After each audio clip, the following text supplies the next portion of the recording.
யாஜூஜ் மாஜூஜ் தப்ரிஸ்தான் என்ற ஒரு சின்ன கடலை தாண்டுவார்கள். முதல் கூட்டம் தாண்டி தண்ணியெல்லாம் குடித்து விடுவார்கள். அவ்வளவு சாப்பிடுவார்கள். சஹீஹ் முஸ்லிமிலே வருகிறது.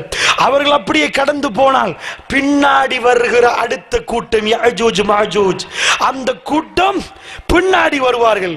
அந்த பின்னாடி வரக்கூடிய கூட்டம் இதில் எப்பயோ தண்ணி இருந்திருக்குமே என்று சொல்லுகிற அளவுக்கு வத்தி காய்ந்து போயிருக்கும் என்றார்கள் ரசூலுல்லாஹ். அப்படி நடக்கும்.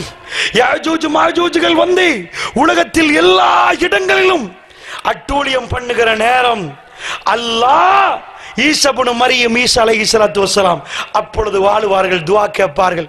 யா அல்லாஹ், இது மிக பெரும் ஃபித்னாவாக இருக்கிறது, பஞ்சமாக இருக்கிறது.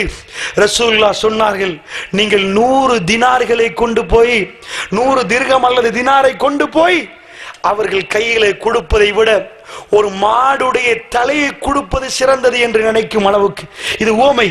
அவ்வளவு பசி, சாப்பாடு இல்லை. அப்படி துஆ கேட்கிற நேரம் ஒருவர் மௌத்தானா ஒரு உயிர் பிரிந்தால் எப்படி பிரியுமோ அவ்வளவு பேரை ஒரே தடவையாக ஒரு பறவை அல்லாஹ் இறக்கி களத்தில் நின்று கொண்டு கொத்துற ஒரு பறவை ஒரே அடியாக எல்லாத்தையும் அழித்து விடும்.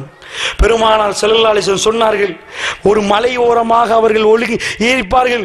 எல்லாரும் கீழே இறங்கி பார்ப்பார்கள். பூமி துர்நாற்றம் வீசும். ஒரு சான் இடம் இல்லாமல், ஒரு முழம் இடம் இல்லாமல் எல்லா இடங்களிலும் பிணங்கள் நிறைந்து இருக்கும். அப்பொழுதுதான் களத்து ஒட்டக களத்து போன்று களத்து உள்ள ஒரு பறவை வந்து பிணங்களை எல்லாம் கொத்தி சாப்பிடும். சாப்பிட்ட பிறகு ஒரு மழை பெய்யும். பூமி கண்ணாடி மாதிரி பளிச்சென்று வரும் வரைக்கும் அந்த மழை பெய்து பூமியை சுத்தப்படுத்திவிடும்.